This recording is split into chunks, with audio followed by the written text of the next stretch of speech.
Pangit yung pastor namin, pinapatamaan ako. Di ba, na ako magkomento kami na pangit ako, basta ikaw ang gaganda. Sa salita ng Diyos, di ba? Di ba? Kasi ang trabaho namin, pakain. May nakita kami, lumihis. Praise God. Ganun yung mga kapatid. Pero ang kagandahan sa Panginoon, yung kanyang tungkol, karamihan, hindi pampalo. Praise God. Willing pa palagi niyang ginagamit dito ang beauty. Ang tungkol na beauty. Praise God. Hallelujah. Okay, ulitin ko mga kapatid. The state or the stock which is called beauty denotes the temple, which is called the beauty of holiness, and one of its gates beautiful, which Christ called his Father's house, and for which he showed a great zeal when he cleared it of the buyers and sealers. Naalala niyo ba mga kapatid nung unang pumasok si Jesus sa templo sa Jerusalem? Naalala niyo? Yes. Really? Hindi, duda ako sa istorya niya. Naalala niyo yung istorya na na-record, pero yung actual, hindi na wala kayo. Praise God. History. Yung istorya sa Biblia na pumasok si Jesus sa templo, pagpasok niya sa templo, agoy. Ginawang merkado. Sa entrance parang ali-aliwan na kaagad. Sa templo yun na. Nandun. Nakaplasparan ng $5, sakman ng mga kapatid. Pero templo yun, kaya naggalit ang Panginoon nung pumasok siya, dahil pagpasok niya, ginawang merkado. At doon sa kabila, ang mga money changer. Naggalit ang Panginoon. Pinaliktad niya yung mga lamisa, mga kapatid. Yan, nabasa niyo ba yun? Yes. Pinaliktad niya yung mga lamisa. Tumakbo yung mga pare na siya nagpatakbo sa kanilang business. Instead na magturo ng holiness, ang tinuturo nilang business. Pag kayo yung umuwi sa Pilipinas, naka-record ito. I-post ko ito sa YouTube. Kung kayo yung umuwi sa Pilipinas at ang local pastor ninyo mga kapatid, ang turo is business, isip-isip na kayo. Hindi masama ang business mga kapatid. Yan sa labas, wag pa daluhin mga kapatid sa loob ng church. Right, amen. Probably siya rin. Kasi ang church, pang spiritual ito eh. Naalam ba ang mga pare? Kasi ang mga pera, mga kapatid, tumatakbo na yung mga coins kasi binaliktad ng Panginoon yung mga lamisa. Ginamit niya ang tungkod na beauty. Amen. My house should be called the house of prayer. This is the beautiful temple. Sabi ng mga pare, by what authority you have done this? Praise God. Kasi nagagalit sila eh. Nawala ng business nila eh. Kasi lahat ng sinasabi ng Panginoon, totoo, tama, lahat nakarecord, lahat sa prophecy. That's right. Nandun ang palitan ng mga tupa, kambing, dam. Kasi yun lang, baka. Kasi noon, 4 lang ang pwedeng dalhin doon eh. Dam, kambing, tupa, or baka. Kung mayaman ka, sabi doon, baka dapat mong i-operate. Bakit? Pag mayaman, mayaman din sa kasalanan. May istorya din eh. Kasi kaya ka mag-operate ng baka eh. Kasi usually, kung sino yung maraming mga kabit, o maraming mga loko-loko, yung mga mayaman eh. Kasi may pera eh. Kaya required ng Diyos, baka ang dalhin mo para mapatawad ka sa kasalanan. Pero itong mga pare, ang ginawa nila, nininegosyo nila. Kasi yung operate mo, kailangan may taga-check eh. Kung ang baka, qualified ba o hindi. Kahit ang baka ay walang blemish, Sister Daisy, sabihin ng taga-check, diferensya itong niya, tingnan mo yung yung tail, diferensya, may hindi ito tanggapin ni Lord. Ano kaya kung palitan mo na lang ito ng tupa? May tupa dito, pero sa kanila yun. Ikaw na makasalanan. Sige, papalitan yung kasalanan ko.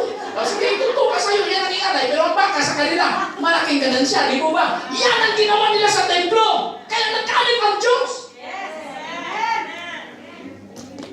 Alam niyo ba yan? Na yun ang istorya? Praise God. Bakit ko sinabi? Alam niyo na pala.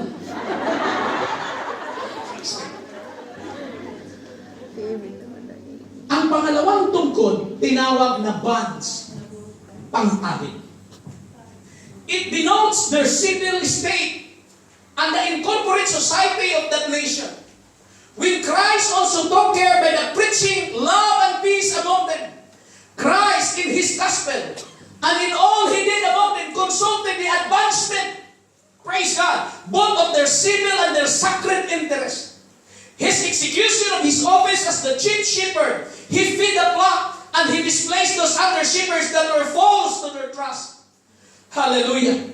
Kaya napahiya ang mga Parisyo, Sadusyo at mga Herodians. Napahiya sila kay Jesus Christ. Tatlong shepherd, yan ang sinabi mga kapatid sa verse 8 sa Sikaraya 11. Tatlong shepherd in just 1 month, pinutol niya kaagad. Praise God. Kaya yung mga membro nila mga kapatid, sumusunod na ngayon kay Jesus Christ na nakita nila yung milagro. Ito ang totoong shepherd, maaawa, hindi siya nag-take advantage. Kaya yung mga tao sumusunod kay Jesus. Amen. Everybody shall amen. Sikaraya 11, verse 8, Sister Training. Ipakita ko lang sa inyo mga kapatid, that in just 1 month, kinatay ni Jesus yung tatlong shepherd. It refers to the Pharisees, the Sadducees, and the Herodians. Everybody shall praise the Lord. Hallelujah. Ganon katindi ang Panginoon mga kapatid. At yung mga tao, sumusunod na sa Kanya. Praise God. But verse 8. Hallelujah. 3 shepherds also I cut off in 1 month, and my soul loved them, and their soul also abhorred me. Nagkalit ang Sadusyo, nagkalit ang Parisyo, nagkalit ang Herodians. Praise God kay Jesus. At si Jesus, siyempre, nagkalit din sa kanila. Bakit? Peke sila ng mga shepherd. They are taking advantage of the people. Everybody shall praise the Lord. He was disappointed in them, discouraged concerning them, grieved for them, not only for the shepherds whom He cut off, but for the people whom Christ often looked upon with grief in His heart, tears in His eyes when He looked up the city. I preached that tears in the eyes of Jesus online. Praise God, when He looked up the city, He cried over the city of Jerusalem. Oh Jerusalem, oh Jerusalem, kung ano lang sana ang pagpunta ko dito para ito sa inyo. Everybody shall praise the Lord. Hallelujah. But those who reject Christ will be certainly and justly rejected by Him. And they are miserable, of course. As a side of it, praise God, kinuha niya mga kapatid ang tungkod. Sabi niya, you rejected me? Okay, ito ang unang tungkod. Kita, Sister Training, praise God. Hallelujah. Verse 10. Verse 10 na tayo. Hallelujah. And I took my staff, even beauty, and cut it asunder. Hindi na siya ngayon magtungkod. Babaliin niya ang dalawang tungkod, mga kapatid. Sabi niya, sword na ang daling ko.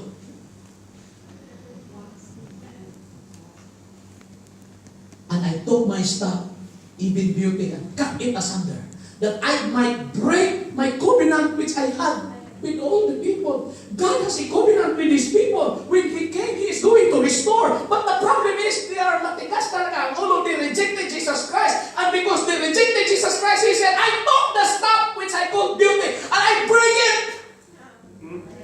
Verse 11, He said, and this day I break it. Sa araw na ito, sirain ko ito. And it was broken in that day. And so the poor of the flock that waited upon me, yung mga pulubing mga disipulo, hallelujah, doon na realize, Panginoon ito ang Kristo, mga kapatid.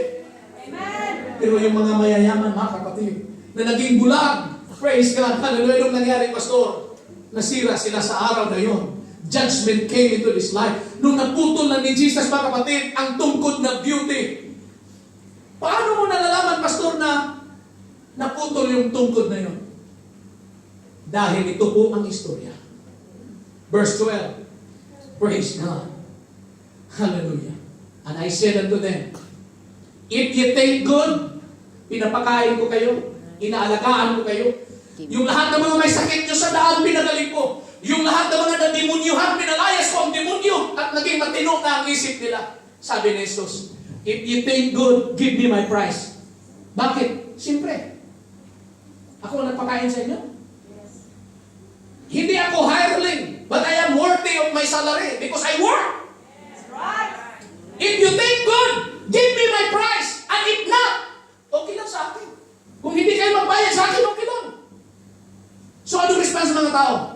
So, they wait for my price. 30 pieces of silver. Alam natin kung sino ang istorya, mga kapatid, sa New Testament, kung sino nagbinta kay Panginoon. Yes. Si Judas. Bininta niya si Jesus 30 pieces. ng 30 pieces of silver. Yan ang isa sa mga sign na pinutol na niya ang tungkod na tinawag na beauty sana. It denotes that don't care for the people, but now, sabi niya, hindi na ako maawa sa inyo. You rejected me? And since you rejected me, give me my price. Where's my salary? And if you will not give me, then it's okay. Then the people realize, okay, magbayad kami sa inyo ng 30 pieces of silver. Verse 13, nung tinanggap mga kapatid, praise God, ang 30 pieces of silver, the Lord said unto me, cast it into the potter. Jeremiah, Zechariah, a goodly price that I was priced out of them. And I took the 30 pieces of silver and cast them to the potter in the house of the Lord. I will read to you, praise God, the actual, praise God, hallelujah, na nangyayari sa New Testament. Matthew 27 verse 1 to 10. Sorry mga kapatid na medyo mahaba ito, meron na lang akong 15 minutes. When the morning was come, all the chief priests and the elders of the people took counsel against Jesus to put him to death. Papatayin na nila si Jesus. And when they had bound him, tinalian siya, they led him away and delivered him to Pontius Pilate the governor. Verse 3, the Bible said, then Judas, who had betrayed him, when he saw that he was condemned, repented himself. Nagsisi si Judas eh. And brought again the 30 pieces of silver to the chief priests and elders. Verse 4, dinala niya mga kapatid ang 30 pieces. Saan binalik? Doon sa mga pare na siya nagbigay sa kanya ng halaga. Anong sabi ni Judas? I have sinned in that I have betrayed the innocent blood. And they said, what is that to us? See thou to that. Sa iyo na yan. Hindi wala kami pakialam. Kasi binili mo. Pinagkanulo mo. And he cast down the pieces of silver in the temple. Tinako ni Judas mga kapatid yung 30 pieces doon sa templo. And departed. Ang masaklap lang, siya po ay nagbigti. He went and hung himself. Sana kung hindi lang siya nagbigti mga kapatid, okay lang sana yun. Kasi patawarin naman talaga siya. And the chief priest took the silver pieces and said, it is not lawful for them to be in the treasury because it is the price of the blood. Sabi ng mga pare, hindi pwede ibalik ito sa ating opisina, sa sekretary kasi itong pera na ito ay katumbas ito sa dugo. And dito council, nag-meeting sila and brought them with a potter's field to bury strangers there. Praise God. Wherefore that field was called the field of blood unto this day. Hanggang ngayon, tinawag siyang the field of blood. Ang hindi alam ng mga pare, na bawat Sabbath day pinagbabasa nila ang Old Testament. Hindi nila alam na sila mismo ang nagtupad sa propesya ni Zechariah. Then was fulfilled that which was spoken by Jeremy the prophet, saying, and they took the 30 pieces of silver, the price of him that was valued, whom they of the children of Israel did value. Last verse. And give them for the potter's field as the Lord appointed me. It was already in the plan of God. It was already, hallelujah, in the blueprint of God. Kaya mga kapatid, encourage ko po sa inyo. Praise God, dahil ang Acts chapter 1 verse 16 to 19, ito na po mga kapatid ang sinabi ng Bible. Sinabi ni Pedro, men and brethren, this scripture must needs have been fulfilled. Kailangan matupad talaga ang part sa scripture na ito. Dahil sabihin ko sa inyo, lahat ng hula sa Biblia, kailangan talaga siya mag-fulfill. Kailangan talaga siya matupad.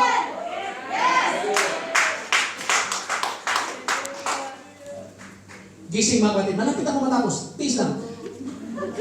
Men and brethren, this scripture needs to have been fulfilled, which the Holy Ghost, by the mouth of David, speak before concerning Judas, which was guide to them that took Jesus. Verse 17. Hallelujah. For he was numbered with us and had obtained part of this ministry. Verse 18, praise God, hallelujah. Now this man purchased a field with a reward of iniquity. unfolding headlong, he burst asunder in the midst, and all his bowels gushed out.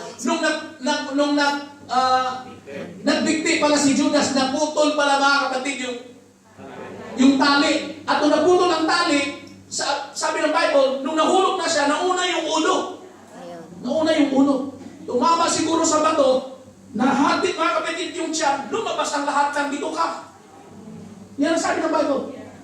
And it was known unto all the dwellers of Jerusalem, insomuch that field is called in their proper tongue Akeldama. That is to say, the field of blood. Yan ang unang simbolo nung nagbalik mga kapatid ang tungkod na tinatawag na beauty. Hallelujah. Sabihin ko sa inyo, lahat ng hula sa Bible matutupad talaga. Alam niyo ba mga kapatid? Hallelujah. Just recently, last Friday, sabi ng Bahrain government na makipag-at peace na sila sa Israel. Ang UEA, nag-sign na sila ng peace deal sa Israel. 29 days after, sumunod ang Bahrain. Magpasa naman kayo ng Google mga News. Hallelujah. Yes. At sabi ni Jared Kushner, mga kapatid, marami pang mga Islamic countries ang makipag-deal ng peace sa Israel. The time will come. Hallelujah. Ang Mauritania, sabi nila, magperma na rin sila ng peace deal sa Israel. Hallelujah, praise God. Ang dami ng mga Muslim countries ngayon, mga kapatid. There is a very important, praise God, development in Middle East now. Ang Saudi Arabia, sabi mga kapatid ng kanilang presidente, walang pwede, mula pa noon, walang pwedeng Israeli airplane na pwedeng gagamit sa kanilang airspace. Pero mga kapatid, katakataka mga kapatid, hallelujah, na ang US delegation at ang Israeli delegation, nung pumunta sila sa Dubai, sabi ng Saudi, praise God, dumaan naman kayo sa aming airspace. Ano ibig sabihin ito? 1 Thessalonians chapter 5 verse 1 to 3. But the times and the seasons, brethren, ye have no need that I write unto you. Kung patungkol naman sa pagbalik ng Panginoon, sabi ni Pablo, hindi ko na kayo kailangan susulatan pa. Bakit? Verse 2. For you yourselves know perfectly. Hallelujah. Can you read it with me? Go.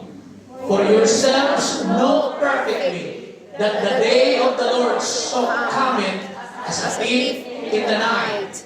Last verse.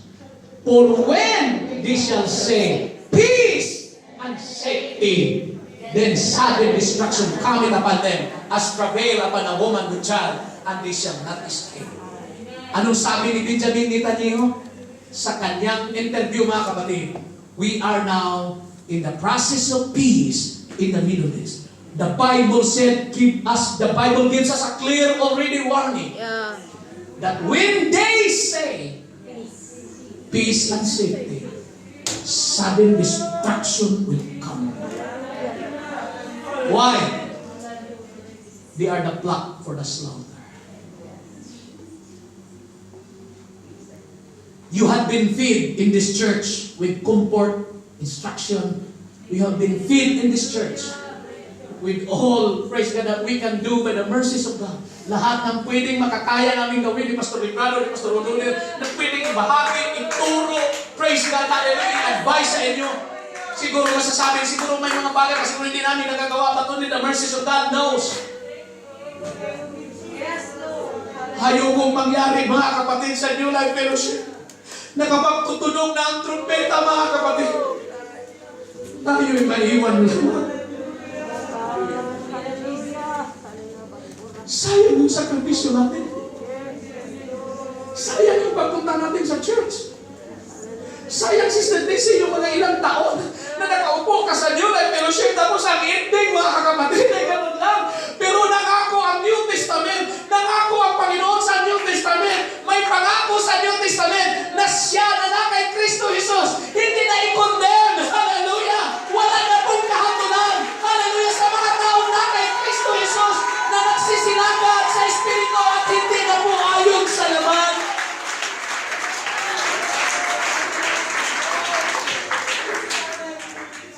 is no more condemnation.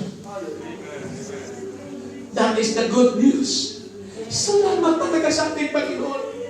Kahit nabali ang tungkod na beauty, kahit nabali ang tungkod na bands, mga kapatid, kasi yung bands na yun yung pagtali, tatalian sana niya mga tupa para maibalik, pero ayaw magpatali. Pero salamat sa panahon ito. Hallelujah, we surrender to God, Lord. Bind me with your love. Talian mo ako sa iyong pag-ibig. Itali mo, Panginoon, ang iyong Espiritu sa aking kaluluwa.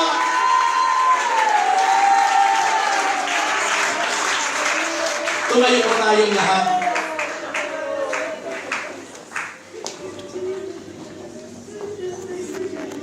Ngayon, Pastor, may tungkod pa ba ang Panginoon when it comes to the church? Sa prophecy, wala na, nabalik na po ang dalawang tungkod. Ang dalawang tungkod na yun ay para lang sa mga Hudyo.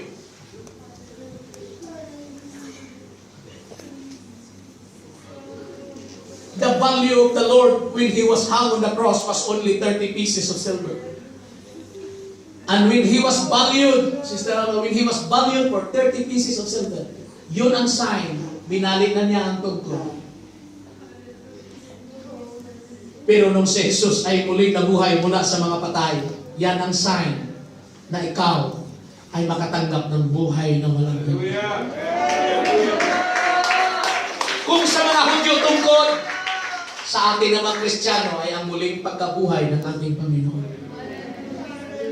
At ngayon, meron na tayong tabak. We have the sword in our hand, which is the Word of God. Kapag ikaw ay nakareceive ng Holy Ghost o naramdaman mo ang presensya niya, go ahead. Huwag mong isipin kung sino nasa kanan, sino sa kaliwa. Just think about the goodness of God in your life because He chose you.